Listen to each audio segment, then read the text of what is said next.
Tonight on Sports Desk, we dive into the lives of the students who play those catchy tunes at Hard Rock. Find out how one volleyball star bounced back from a serious injury, and check out this sensational dancer who can do a little bit of everything. All that and more, Sports Desk starts right now.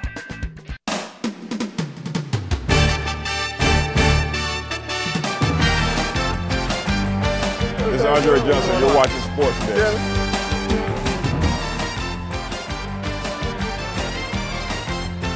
Hi, I'm Jim Kelly, former UM guy. You're watching Sports Desk.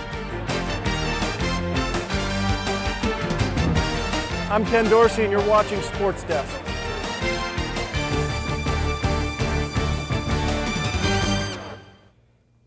Hello and welcome to Sports Desk. I'm Isaiah Kim Martinez. And I'm Brianna Nespral. Well, Isaiah, the college football playoff rankings finally came out for the first time this week, and Miami is ranked 10. Yeah, Brianna, it's interesting to see a few one-loss teams ahead of the Canes. That makes this weekend's matchup that's just that much more important. And it's homecoming, so I'm sure there'll be extra Canes pride in the stands. It's the make or break for the Hurricane season. Miami is set to face off against number 13 Virginia Tech in a primetime matchup tomorrow night. Win, and has a chance to clinch the Coastal Division. Lose, and it opens the door for another team to take the title. Our In the Trenches crew previews the game. Guys?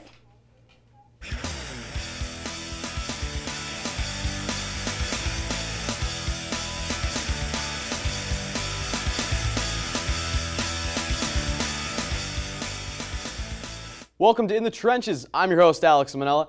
He is Josh White. We're here to break down Hurricanes football. Now, Josh, last week the Hurricanes go into Chapel Hill. They get the victory, but man, that was not pretty.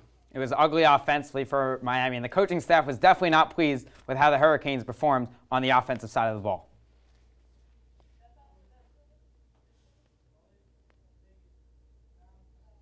Obviously, the worst performance we had this entire year. Maybe the worst one we had since we've been in Miami. It's just a lack of focus, lack of execution, and we just got flat out that play, to be honest with you. So it was embarrassing to see, embarrassed to be a part of coaching-wise, and we'll definitely get addressed and go back to work. Miami's problems started with Malik Rozier, and he was just ugly in that ball game, and it was embarrassing, Thomas Brown said. The redshirt junior quarterback had 3 TDs and an interception, but he just missed throws left and right, up and down, all over the place. Even at the come into the game for a series, hurt his shoulder, went back to the locker room. Evan Sheriffs came into the ballgame, was ugly as well. And if Miami wants to be successful coming down the stretch, they need to improve their third down conversions. It's been their Achilles heel all season long and really hampered the Hurricanes against North Carolina. So if they want to compete against Virginia Tech, Notre Dame in the coming weeks, look for Miami to improve that offensive output. And this season could be pretty special for the Hurricanes. Now, let's shift focus here. Offense was definitely a negative. Defense was a positive, though. 4 total turnovers. The turnover chain seemed like it was coming out series after series. What impressed you the most with the defense? I think for Miami, it was another strong showing for the defense, keeping them in the ballgame. The Hurricanes were able to force 4 defensive turnovers, as you mentioned, 3 interceptions and a fumble recovery. Jonathan Garvin got it started for the Hurricanes with a block punt. The freshman from the 5.61 got the momentum rolling for Miami. And then Michael Jackson again with a huge interception. 4 interceptions in as many games. They said the Hurricanes secondary is going to be weak, losing a lot of guys to the NFL draft in Corn Elder and Rayshon Jenkins. But boy, has it been one of the strong suits for this Hurricanes defense. And it's been a new cast of characters week in and week out. Charles Perry had an interception. Sheldrick Redwine came through again. Jaquan Johnson making big plays left and right. So if Miami wants to keep the wins coming, they're going to need their defense to be good, but their offense is going to need to be a little special as well. So we'll see how Miami fares coming up. Alrighty, now let's shift to this week. Virginia Tech comes to Miami, 2 ranked teams. This could be what determines the ACC Coastal. How do you think the Hurricanes are going to fare against Virginia Tech? It's pretty much a semifinals for the ACC. Miami, Virginia Tech, 2 of the best teams in the Coastal. If Georgia Tech beats Virginia at 3:30, Miami could win the Coastal by beating VT. And for VT, they're an extremely special team. Josh Jackson, the redshirt freshman from Michigan, 17 touchdowns, 4 interceptions. He runs that Hokies offense so effectively. The Hurricanes are going to need to come play defense really well, but that offense is going to need to show up for the Hurricanes as well. VT, a fantastic defense, 2nd in the nation in points against. So I'm going to take the Hokies 24-20 in a close game. I think that's going to shake up the Coastal a little bit. But if Miami wants to stand a chance in the game, they're going to need their offensive line to come through. And it's going to be interesting to see what the big boys up front can do. And here's an interesting story about the men up front.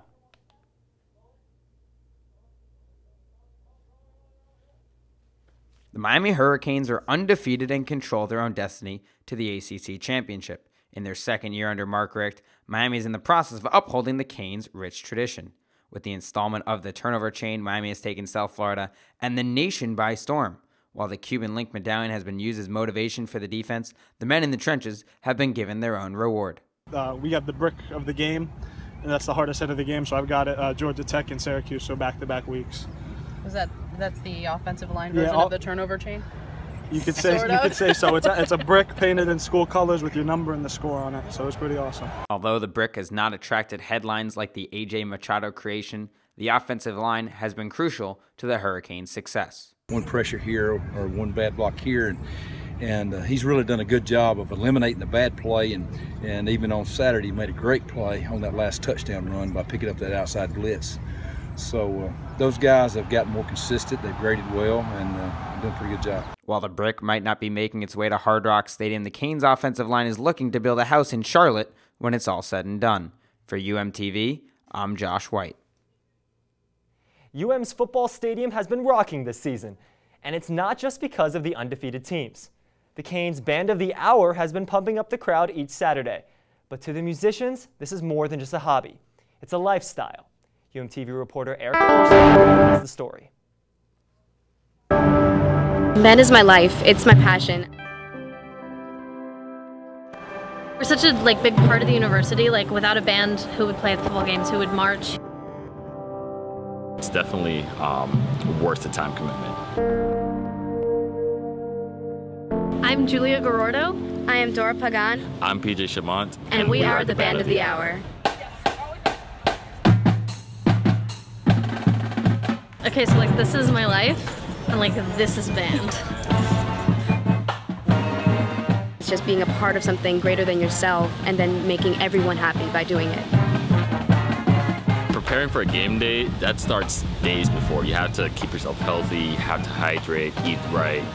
Sometimes we'll have to do the same move 11 times, just over and over again, nope, do it again, nope, do it again, do it again. It's very intense, it's very high stakes, it's very we're expected to do it right. No matter what happens, whether the team's winning, whether the team's losing, whether it's a close game, whether we're blowing them out, we're getting blown out, you always have to have that intensity, that energy, because you're pretty much the energy for the rest of the school. That is really intense and kind of grueling, but in the end, it's all worth it when you step onto the field and you finish an amazing show. We all are combined by blood, sweat, and tears. To be in the Band of the Hour is basically to be in this family unit. It's definitely a unique bond because we all go through this together. We spend a lot of time in band, definitely, but actually all my best friends are in band. We're all so used to being on a field and practicing that it doesn't, at least to me, it doesn't really feel like anything until you hear people yelling, and then you all of a sudden notice that you're in front of 50,000 people. It's really cool.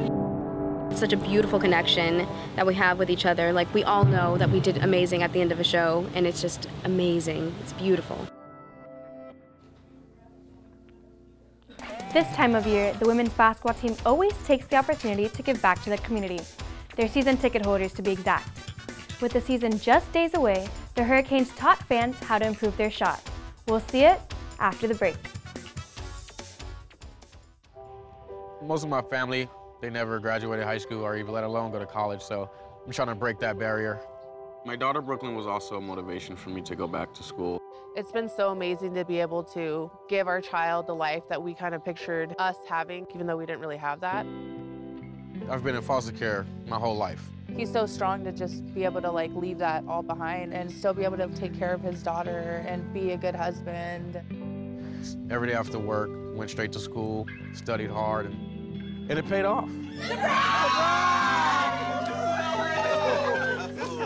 I could not have done it alone. We've been through so much in our life, and he never used that as an excuse, but as motivation to do better. I see the future is really bright for me. The high school diploma is just added to the confidence, and now I feel unstoppable. Find free adult education classes near you at finishyourdiploma.org. Braxton Berrios is among 13 finalists for the 2017 William V. Campbell Award. The Campbell Trophy recognizes the best football scholar athlete in the league.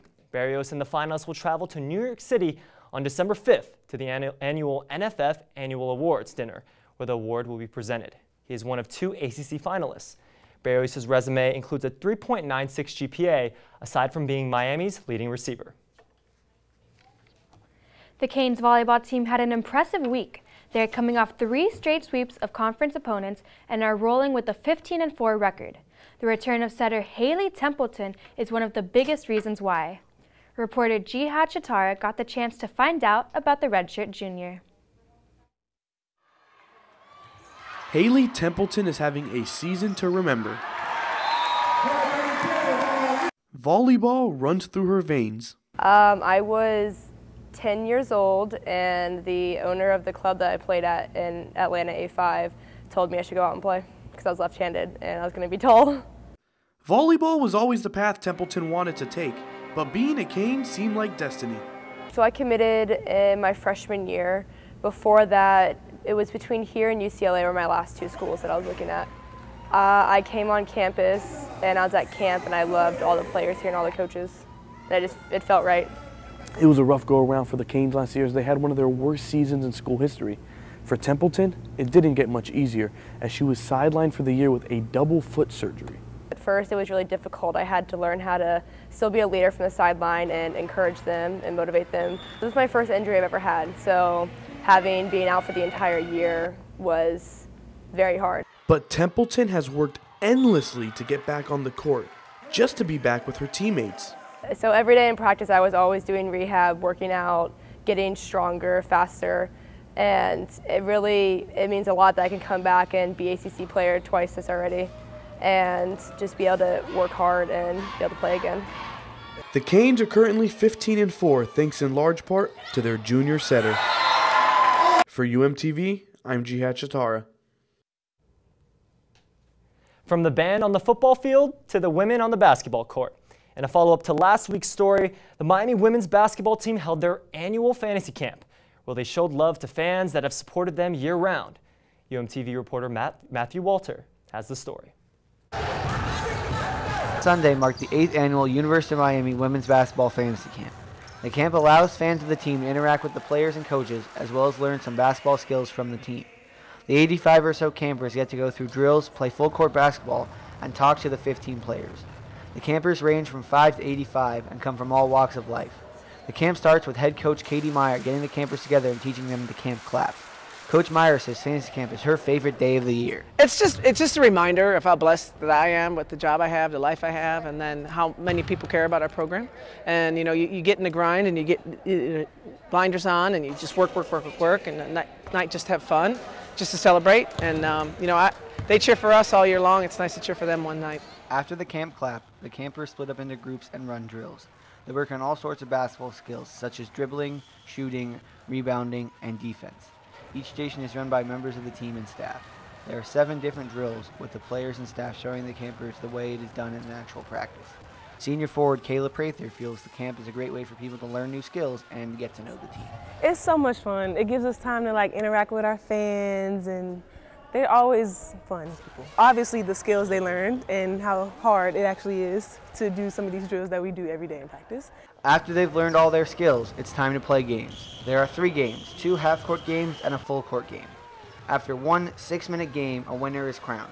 Mark Malika, a camper and a big fan of the team, says the camp is a great way to interact with the players in a more relaxed setting and improve your skills.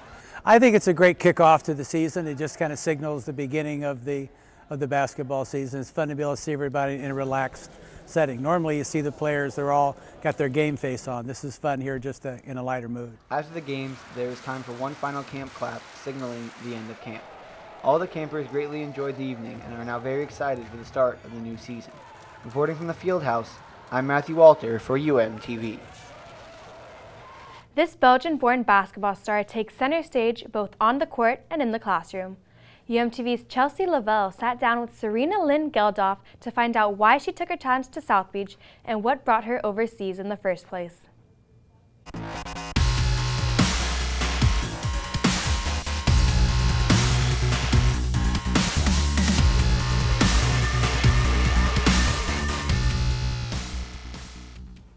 Welcome back to Athlete of the Week. I'm your host, Chelsea Lavelle, here with women's basketball player Serena Lynn Gildaw. How are you doing? I'm doing great. And how do you feel coming off that amazing win in the preseason opener? I think for everybody, that's just insane. Winning with over 100 is just amazing. Yeah, it must be an amazing feeling. Of course. And can you tell us a little bit about your transition overseas from Belgium here in Miami? Well, sometimes it's a little bit hard, but like I'm kind of used to it, like living away from my parents because I was in a boarding school before. Oh, wow. So like now, like the transition, like now I can go in the weekends back home, so that's kind of different. But like with the fact that it's like it's not that hard, but when it gets harder, like teammates and the staff and all your friends will like get your back and will like help you to like just get away from the homesick. And if you really feel homesick, you can always call them like, hooray, FaceTime. And so tell us about how you made that final decision of over Illinois. Well, I had a coach who was like a friend from Katie Meyer, and she kind of helped me like make the decision.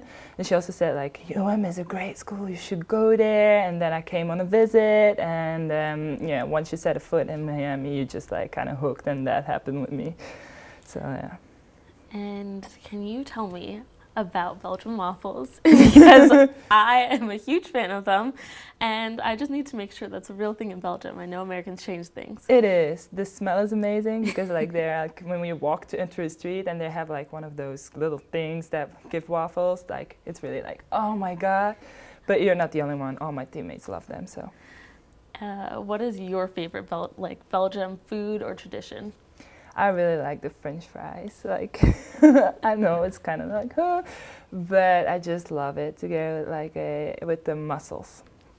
French fries and mussels, yeah. How has this been for you? Like, I know your family isn't here and you have new teammates. How do you transition as a vet, being there for them? Well, we kind of help each other out. So like I'm sometimes struggling, they are struggling, and that's just like, yeah, like let's get through this together, and like we all have each other's back. So it's amazing. Great. Thank you so much for being here with No us. problem. That's all the time we have for today. Back to you guys. When we come back, find out about one star athlete who reigns on campus, on the field, and in the community. Learn about where her crown has taken her and how she has been able to do it all. Don't go anywhere. And time for trivia. Tomorrow the Hurricanes will face off against the Hokies with both teams ranked in the top 15 at number 10 and number 13. When was the last time the Miami Hurricanes and Virginia Tech Hokies matched up with both teams ranked in the top 15? Is it A, 2015, B, 2011, C, 2010, or D, 2009? Stay tuned for the answer after the break.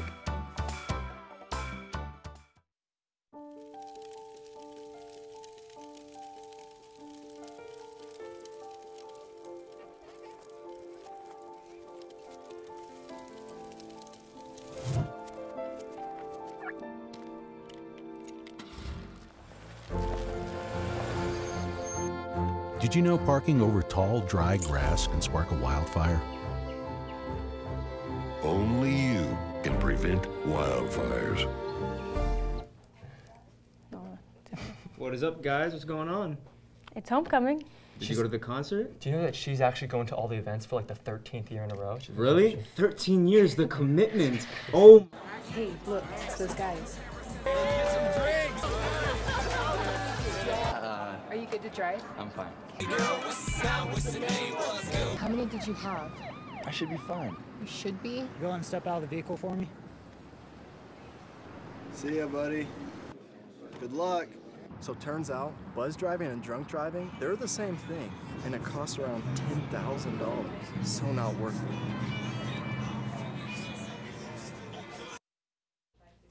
it. If you guessed D, 2009, you're correct. The then number 9 ranked Canes rolled into Blacksburg 8 years ago to hit the gridiron against the number 11 ranked Hokies. Miami got throttled in that matchup, losing to Virginia Tech 31-7, thanks to a 2-touchdown performance from running back Ryan Williams. A thrilling World Series came to a close this week with the Houston Astros taking home their first championship in franchise history. On this week's Simon Says, Simon Laird tells us why the series and the season was just what baseball needed.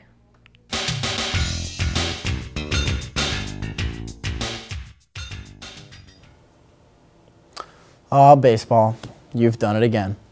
2017 was a season for the ages, reestablishing Major League Baseball as a league worthy of everybody's fandom, even the younger generation. I first heard baseball referred to as a dying sport a few years ago, and as tough as it was for me to wrap my head around that idea, the numbers actually backed it up. In 10 years, World Series ratings had dropped almost 50%, from 25 million viewers per game in 2004 to just 13 million in 2014. The playoffs, usually a thrilling, unpredictable ride to close out the season, had become mundane and, well, predictable. That 2014 season ended the same as 2010 and 2012, with the San Francisco Giants as world champions, only one of those series lasting more than 5 games. Don't get me wrong, the Giants were a fun team to watch, but the baseball world needed to see something different. The past 3 years have been filled with different. It started with the Kansas City Royals winning their first World Series title in 30 years, against the talented young Mets team which drew the New York market back to their TVs in October. But it was the following season, 2016, that really revolutionized the way we watch baseball and in turn put the sport on the map for an entire generation which had previously failed to engage. With the revitalization of MLB TV, an online streaming service run by Major League Baseball, fans now had instant access to watch essentially every game across the league, as well as streaming real-time highlights and results. Also beginning in 2016, every MLB broadcast was equipped with StatCast, a high-speed, high-accuracy analytics tool used to examine all types of statistics that had never before been considered, particularly exit velocity and launch angle of home runs, which there certainly were plenty of in this record-breaking season. All of that, and I haven't even mentioned last year's World Series, a 7-game thriller which saw the Chicago Cubs break the longest title drought in sports history, or this year's dramatic series which featured quite possibly the best baseball game I've ever seen, with a 13-12 Astros extra innings victory in Game 5, concluding with Houston's first ever World Championship. MLB has seen a massive rating spike these past 2 years, with viewership right back where it was at its peak in the early 2000s. So let's not hear any more of this dying sport talk, okay? Baseball is here to stay, and it's only getting better. That's what Simon says. One Miami sensation is known for more than her dance moves on the field. In fact, she holds a very important title here at the U. UMTV reporter Natalie Noisome looks deeper into her involvement on campus and the community that she impacts. Jessica Bayuk has been dancing ever since she was a little girl. Tap and ballet were her first styles of dancing, and throughout the years she's moved on to hip-hop. I've been dancing for 17 years, since I was 2, and I joined the dance team at the University of Miami because I've been dancing my whole life and it just didn't seem right to go to college without dancing. Not only does Jessica dedicate her time to UM Sensations, she also volunteers in the community. She even started her own campaign against anti-bullying. It's been 4 years now. It's called Take a Stand. It's reached over 25,000 students across 80 different schools, and I have won the President's Volunteer Service Award twice for my work with anti-bullying. Jessica hopes by using her platform as Miss University of Miami and as a dancer, she'll be able to bring attention towards anti-bullying. Jess has a very positive impact on me. She always encourages me to get out in the community and volunteer. She's also gotten the team out doing promotions as well. We've done Best Buddies and we've done Canesthon, and she just always has a positive impact with that.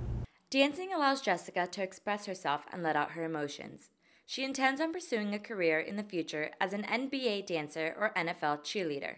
Reporting for UMTV, I'm Natalie Noisome.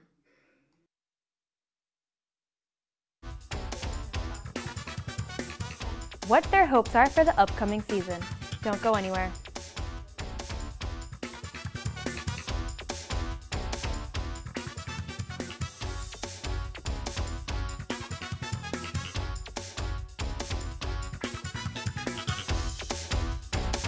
Hey, look, it's those guys. Are you good to drive? I'm fine. How many did you have? I should be fine. You should be? Go and step out of the vehicle for me. See ya, buddy. Good luck. So turns out, buzz driving and drunk driving, they're the same thing, and it costs around $10,000. So not worth it.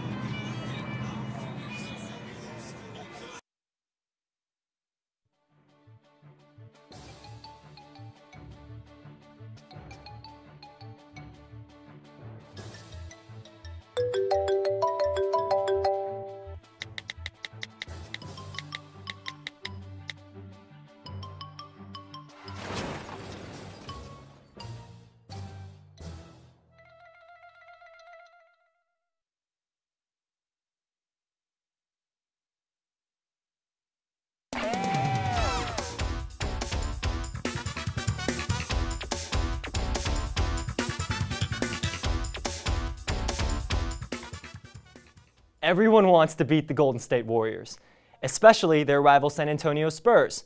Let's watch the play where Danny Green punishes the reigning champs at the rim. Let's check out Green at the top of the key here. First quarter, gets past not one MVP, but two with the poster over Kevin Durant right there. There is Steph Curry on the ground and right in the grill of Kevin Durant. Green runs back, basically saying, new haircut, new me. A dunk right there for him, but the Spurs fell short 112-92. isn't only known for having a strong football program. The men's basketball team came in ranked 13th in the AP preseason poll. They had their preseason exhibition game on Wednesday where they beat Newberry College 106-79. UMTV reporter Alex Manella went out to the game to find out what fans are expecting for the upcoming season. I'm Alex Manella. Here outside the Watsco Centers, the Hurricanes men's basketball team kicks off their preseason. I'm here to get fans' expectations for what's to come this season. I think we're going to have a very good year. I think we're going to be competing for the ACC. I really do. And I think we'll be up there, probably in the top 10 this year. Absolutely in the top 10. I think that there's a chance that, you know, with Coach L's coaching ability, that we have a very strong chance of making it deep in March Madness this year. That's why I'm here tonight to see this game, because I'm anxious to see how Lonnie Walker does. I know he's coming off the bench, but Larinaga will teach him how to play defense, I'm sure. Probably like everybody else, it's going to be All-Americans. A lot of scoring and a lot of fun. I think the game's going to be fun to watch. Well, I hope Lonnie Walker's 100% healed. I know he had a knee problem, I guess it was, a couple of months ago. Had some surgery, so I hope that's healed. He's ready to go. Lights is supposed to be like a water bug. Haven't seen him. That's why we're here tonight, this exhibition game. Ready to go, see what these new guys can do. Make it happen. That's it, pretty much. They got to come around, you know. They inexperienced, you know, but I think they'll come around good this year, though. I think they have a pretty good season this year. Well, I really like Lonnie Walker. I watched him in the McDonald's All-American game, and, you know, the way he competed with some of the nation's top athletes, I think he can go far in the ACC this year. Bruce Brown, I think, sophomore. Knows what he's doing, played very well last year, and probably will just be better this year with this cast of characters around him. I gotta say Newton because he's the oldest one there. Ooh, I think it'll be Daquan Hill. Two things are for certain. Hurricanes fans have high expectations coming into this season, and Bruce Brown is their early favorite. For UMTV, I'm Alex Manella. Shaquille O'Neal was nearly unstoppable on the court, but could one spicy chip hold him back? Shaq made a $20 bet with Charles Barkley to take on Packy's One Chip Challenge. Take a look at what went down on Facebook Live during TNT's Inside the NBA. Check out the big Diesel here, confidently biting into what first looks like a Dorito. At first he's calm, cool, and collected, just like he was on the court, but then the spice kicks in, and the former 7-footer superstar finally breaks. Is that a little? I'm not making a face, though. Yes, you are. I'm just coughing. Ernie, I'm coughing. Yeah, this should be making me like, I'm not making a face. Oh, it's hot. You know, I never thought I would see Shaq cry. You can tell he was really trying to be a tough guy during the chip. Oh my God, he was a superstar before. Why not? How do you think you would do if you did something like that? Let's try it. Wait, this is a Pringle. Why? That's all I had. All right, well, that's all we have tonight for Sports Desk. We'll see you guys next week. Enjoy the game. Happy homecoming.